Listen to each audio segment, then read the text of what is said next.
Hello प्यारे बच्चों, तो कैसे हो आप सब। बहुत बहुत स्वागत है आप सभी का आज की इस वीडियो में।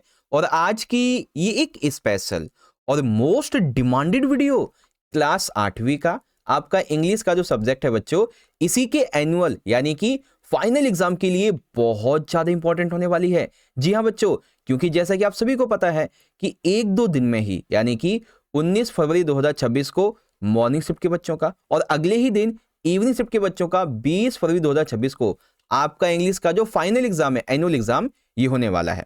ठीक है, तो इसकी प्रिपरेशन को ध्यान में रखते हुए, ठीक है, आपके एग्जाम के लिए आपकी प्रिपरेशन अच्छी हो, आपकी प्रैक्टिस अच्छी हो, इवन आपके सिलेबस का रिवीजन हो, इन सभी बातों को ध्यान में रखते हुए ऑलरेडी बच्चों हमने आपको एक इंपॉर्टेंट सैंपल पेपर करवा दिया था, लेकिन आपकी डिमांड थी और ज्यादा पेपर देखने की। तो बच्चों इस वीडियो में हम डिस्कस करेंगे एक और मोस्ट इंपॉर्टेंट सैंपल पेपर के बारे में, और वो भी बहुत अच्छे से सॉल्यूशन के साथ, यानी कि हम इस सैंपल पेपर को बहुत अच्छे से सॉल्व करके समझेंगे बच्चों। ठीक है, और ये हमारा दूसरा सैंपल पेपर होगा। ठीक है, देखो अगर पैटर्न की मैं बात करूं ना, बहुत ही आसान है।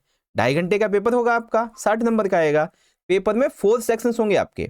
सेक्शन ए रहेगा आपका रीडिंग का 16 मार्क्स, सेक्शन बी रहेगा आपका राइटिंग का 12 marks, section C grammar 14 marks, section D literature 18 marks. अब देखो ये जो वीडियो है ना हमारी, ये हमारे इस पेपर के पार्ट 1 की है। हाँ, और पार्ट 1 में पता है हम क्या समझेंगे।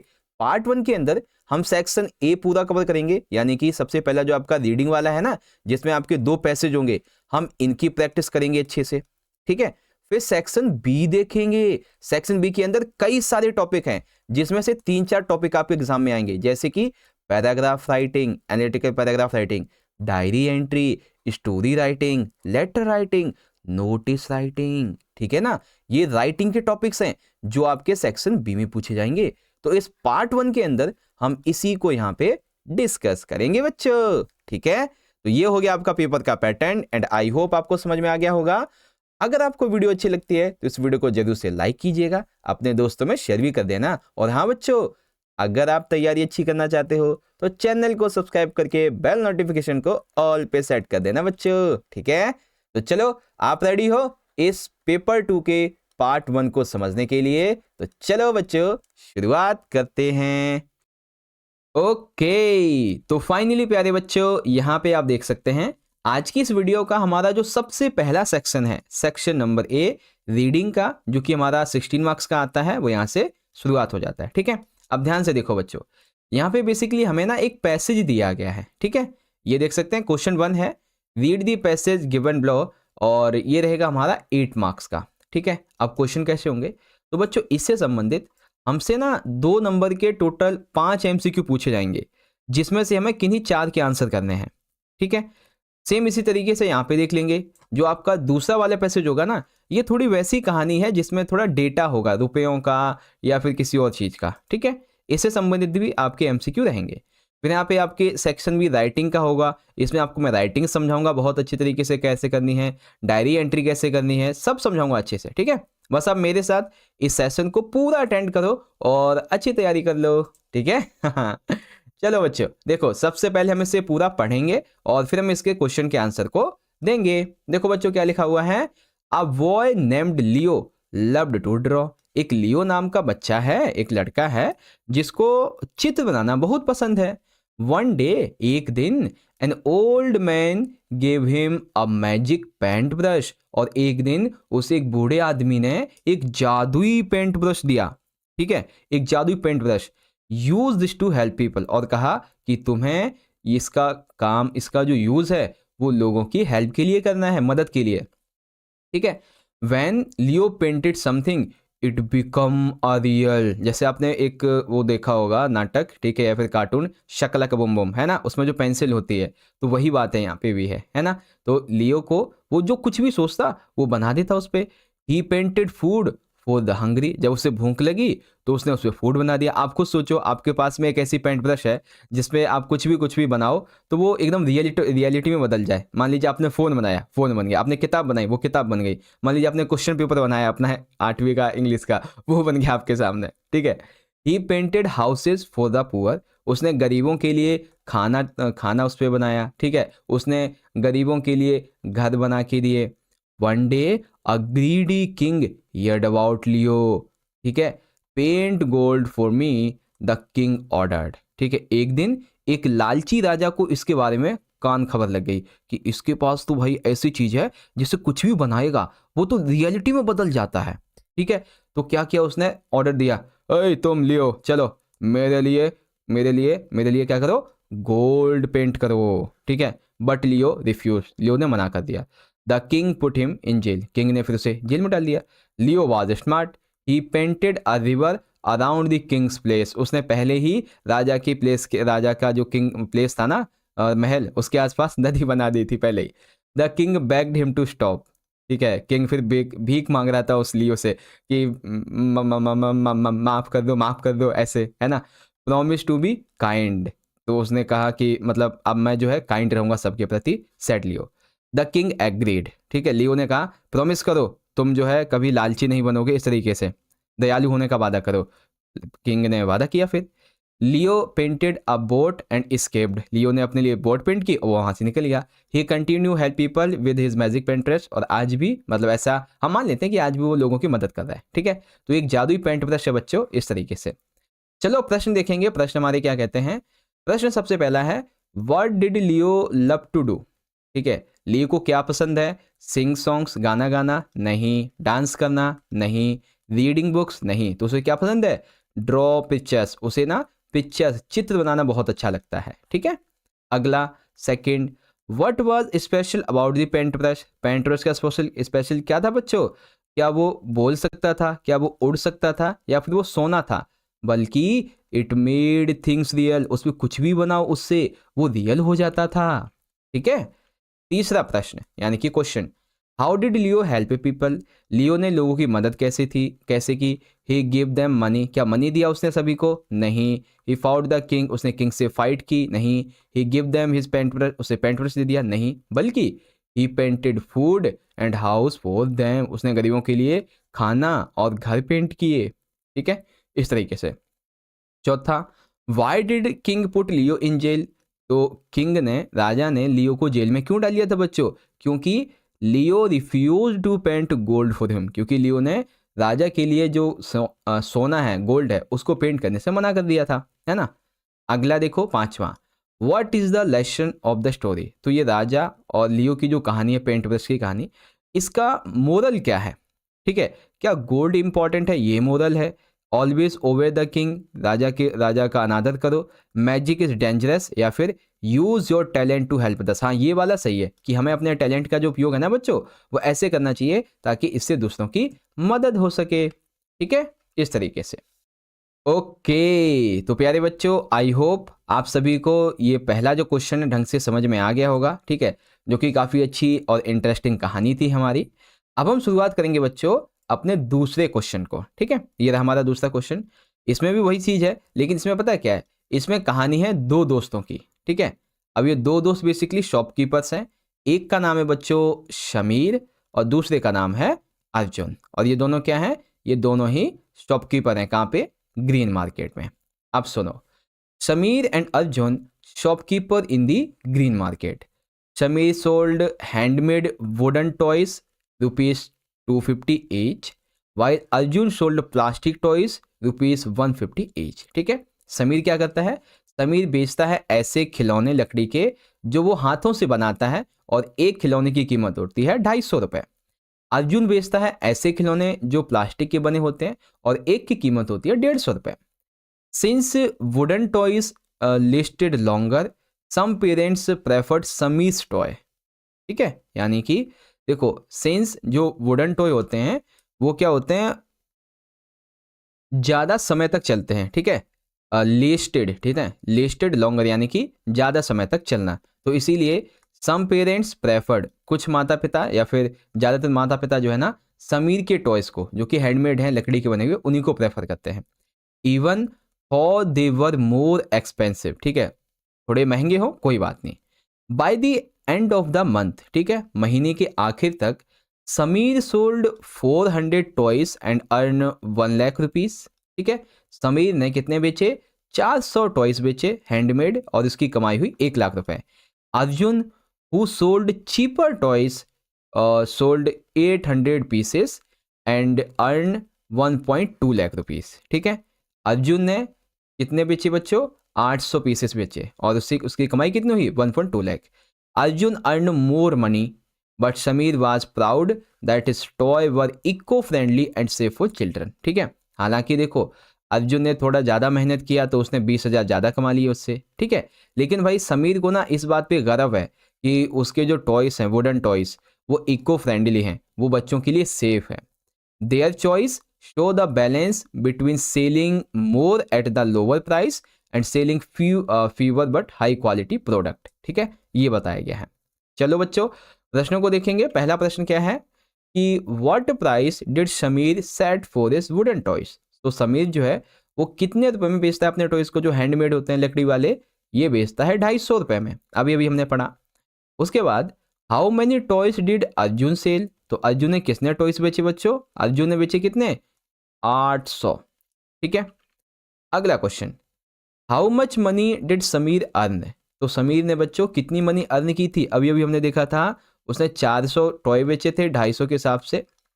ठीक है, इसको मल्टीप्लाई कर देंगे हम तो ये आ जाएगा इस तरीके से। ठीक है, और हम देखो इस तरीके से भी इसे कर सकते हैं। ठीक है, और वैसे भी लिखा हुआ भी है ऊपर। ठीक है, आपको दिखा भी दूँ, ये रहा कितना, 1 लाख अर्न करता है वो। ठीक है, तो कितना हो जाएगा? 1 लाख अर्न करता है। अगला, why did some parents prefer Samir toy. ठीक है, समीर के जो टॉय होते हैं हैंडमेड। ठीक है, कैसे होते हैं बच्चों?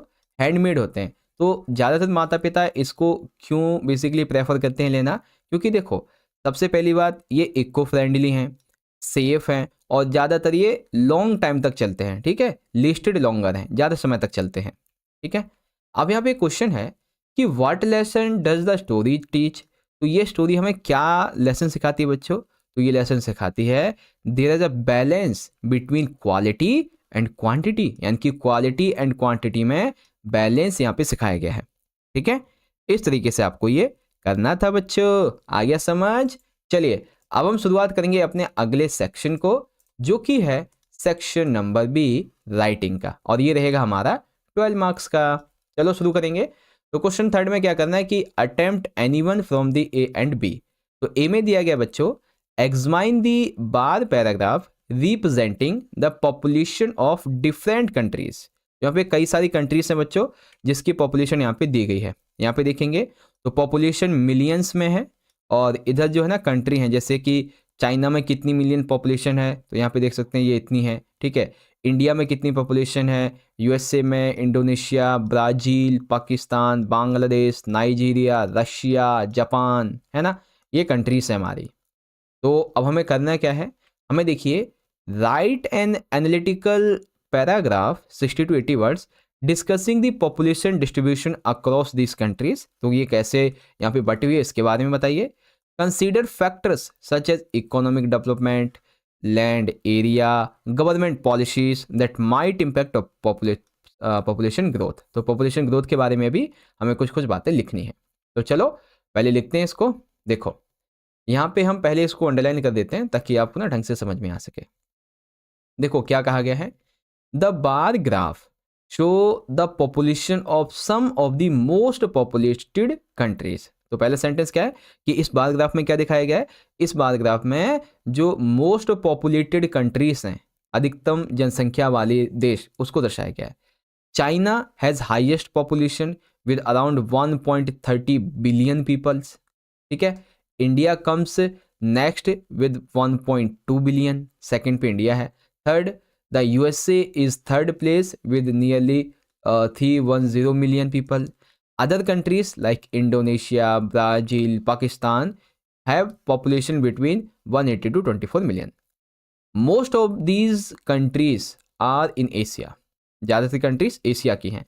अ high population can lead the problems like fever, jobs and less space, यानी कि ज़्यादा पॉपुलेशन इस बात की समस्या बन सकती है कि जॉब जो होंगी वो कम होंगी, रहने के स्थान कम हो जाएंगे लोगों के। ठीक है, governments need to focus on education, health care, job to manage growth, controlling the population can help in the better future. यानी कि गवर्नमेंट जो है उसे ज़रूरत है इस पर ध्यान देने की कि एजुकेशन कैसे डेवलप हो रही है, उसको और ज़्यादा अच्छा बनाना, हेल्थ केयर पे ध्यान देने की ज़रूरत है, जॉब की मैनेजमेंट की और उसकी ग्रोथ की ज़रूरत है, और साथ ही जो पॉपुलेशन है उसको कंट्रोल करने की ज़रूरत है ताकि एक अच्छा फ्यूचर बन सके बच्चों। ठीक है, तो इस तरीके से आपकी ये थी यहाँ पे एनालिटिकल पैराग्राफ की राइटिंग। ओके बच्चों, चलो अब ये पैराग्राफ की राइटिंग मैंने आपको करवा दी। अब हम बात करेंगे दूसरे पॉइंट की, और दूसरा पॉइंट यहाँ पे दिया हुआ है, right a paragraph on the topic animal in danger. बच्चों देखो, एक चीज़ मैं आपको 100% कन्फर्म कर दूं, एग्जाम के अंदर एनिमल से संबंधित ही आपकी जो पैराग्राफ राइटिंग है वो आने वाली है, क्योंकि सिलेबस में आपकी लिखा हुआ है। ठीक है, सिलेबस में लिखा हुआ है कि एनिमल से संबंधित ही आया। अब चाहे एनिमल के लिए लव आ जाए, एनिमल के लिए डेंजर आ जाए, एनिमल के लिए हेल्थ एंड केयर आ जाए, इस तरीके से आ सकता है। ठीक है, आपको वैल्यू पॉइंट्स भी दिए जाएंगे, जैसे कि डिफॉरेस्टेशन डिस्ट्रॉयज होम्स, जो हिम पिघलती है ना बड़े बड़े क्षेत्रों से, पहाड़ों से, उससे जंगल नष्ट हो रहे हैं। हंटिंग किल्स मैनी स्पीसीज, शिकार करने से बहुत सारी स्पीसीज खत्म हो रही हैं। पॉपुलेशन हार्म एंड एनिमल्स, जनसंख्या जो है वो जानवरों को बहुत ज़्यादा नुकसान पहुंचाती है। प्लास्टिक किल्स मरीन लाइफ, जो जलीय जीव होते हैं उनको प्लास्टिक मार रही है। क्लाइमेट चेंज की वजह से बहुत ज़्यादा दिक्कतें आती हैं, है ना। तो इसी तरीके से हमें अपनी एक पैराग्राफ राइटिंग करनी है, तो चलो करेंगे। पैराग्राफ राइटिंग का हमारा टॉपिक क्या है बच्चों? टॉपिक है एनिमल इन डेंजर। ठीक है, एनिमल जो है वो डेंजर में है, यानी कि खतरे में है। तो कैसे लिखेंगे बच्चों? देखो, इसको मैं अंडरलाइन कर दूं एक बार। आप सही है। देखो क्या लिखा हुआ है, many animals are in danger due to human activities. आज के समय बहुत सारे जो एनिमल्स हैं वो खतरे में पड़ गए हैं, जो मानव गतिविधियां हो रही उसकी वजह से। Deforestation destroys their homes, him के पिघलने की वजह से, वनों की कटाई की वजह से क्या हो रहा है, इनके जो घर हैं वो नष्ट हो रहे हैं। लीविंग देम विदाउट शेल्टर, और उन्हें वहां से बिना किसी आवास के निकलना पड़ता है। Hunting the poaching kill many species, hunting जो है वो बहुत सारी स्पीसीज को मार रही है। Some animals are hunted for the skin, bones and tusk, बहुत सारे जो जानवर है ना उनको क्यों मारा जाता है? उनकी हड्डी, उनकी खाल, उनकी दांतों के लिए मारा जाता है। Population harm both land and sea animals, जो जनसंख्या है, लोग हैं, आज इन्होंने ना सिर्फ लैंड एनिमल्स को बल्कि जो सी एनिमल्स हैं, ठीक है, जो समुद्री जीव हैं, उनको भी हानि पहुंचाई है। Like plastic waste in rivers can and oceans kills marine life. ठीक है, प्लास्टिक वेस्ट जो है ये सभी क्या करते हैं, रिवर्स में जाती हैं, रिवर्स से फिर ओशन में जाती हैं, जिससे कि मरीन लाइफ को दिक्कत होती है।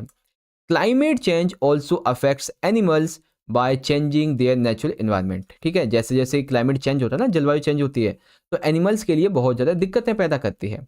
If we do not act, अगर हमने आज कोई कदम नहीं उठाया, many animals may disappear forever, कुछ एनिमल्स की स्पीसीज हमेशा हमेशा के लिए खत्म हो जाएगी।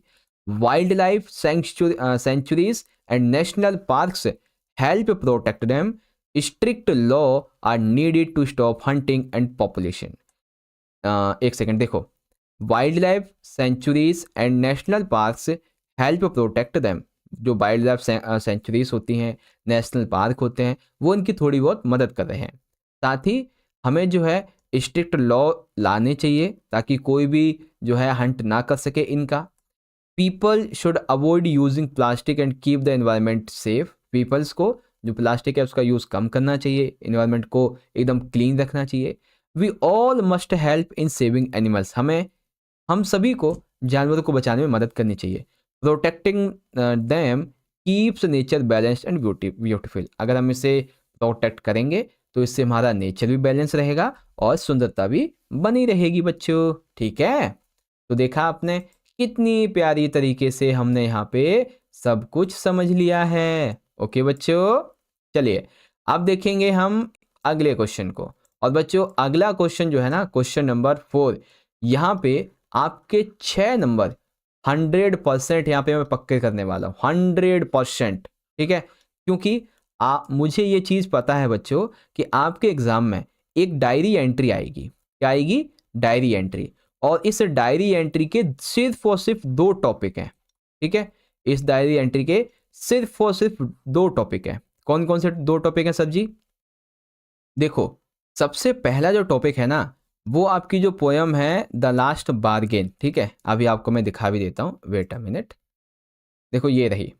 जो आपका सबसे पहला टॉपिक है ना, ये रहेगा आपका द लास्ट बार्गेन से संबंधित, ठीक है? आपको इस पोएम की जो समरी है, वो बतानी हो सकती है डायरी एंट्री में लिख करके, ठीक है?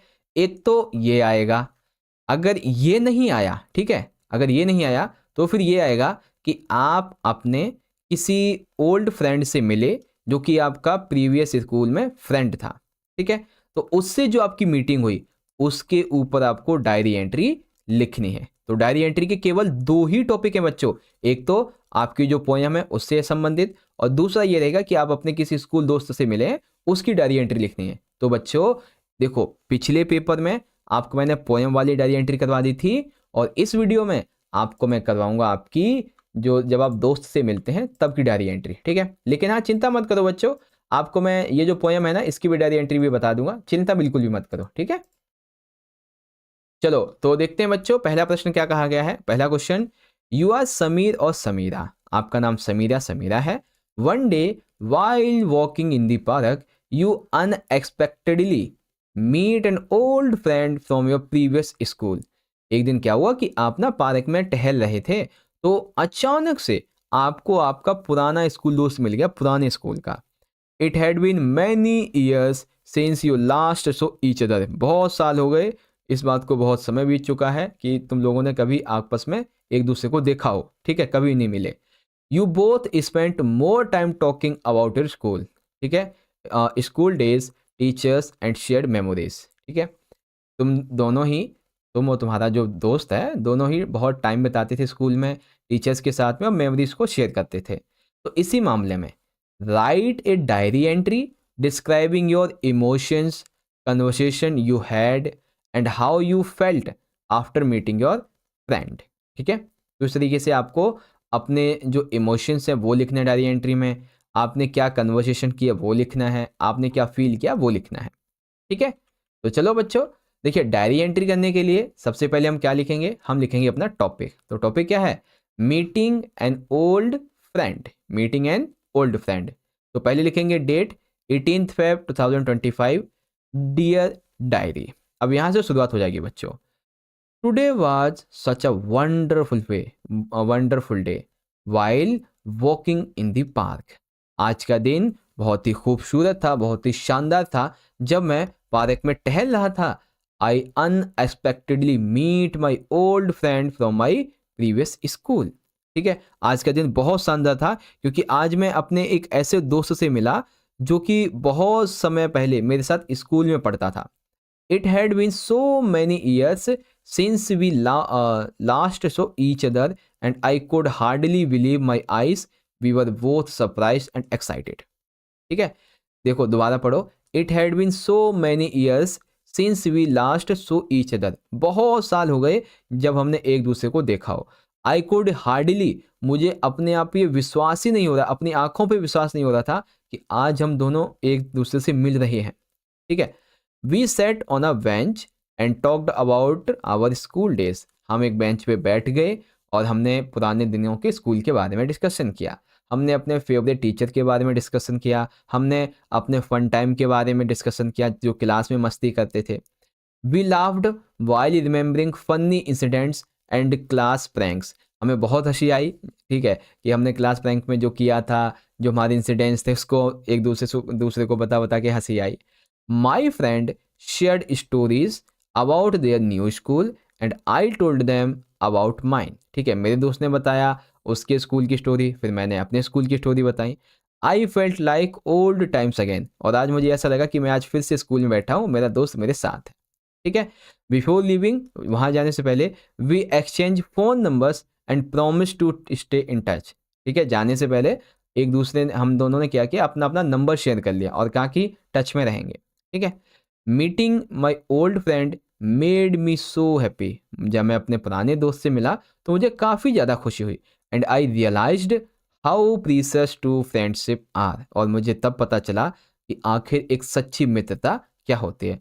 I hope we meet again soon, और मैं आशा करता हूँ कि हम फिर से मिलेंगे मेरे दोस्त समीर या समीरा। ठीक है, तो बच्चों डायरी एंट्री ऐसे करनी है। ठीक है, अब एक डायरी एंट्री जो कि आपकी पोएम वाली है उसको भी आपको मैं एक बार दिखा देता हूँ। ये रही आपकी पोएम वाली डायरी एंट्री। कैसे बनेगा प्रश्न एग्जाम में कि your teacher taught you poem the last bargain. ठीक है, you found the poem interesting and appreciate the lesson it gives on the significance of freedom. ठीक है, आपको ये पोएम बहुत ही अच्छी लगी, इंटरेस्टिंग लगी, और आप इसे अप्रिशिएट भी करते हैं क्योंकि ये पोएम ना इसमें फ्रीडम बताई गई है, फ्रीडम के बारे में।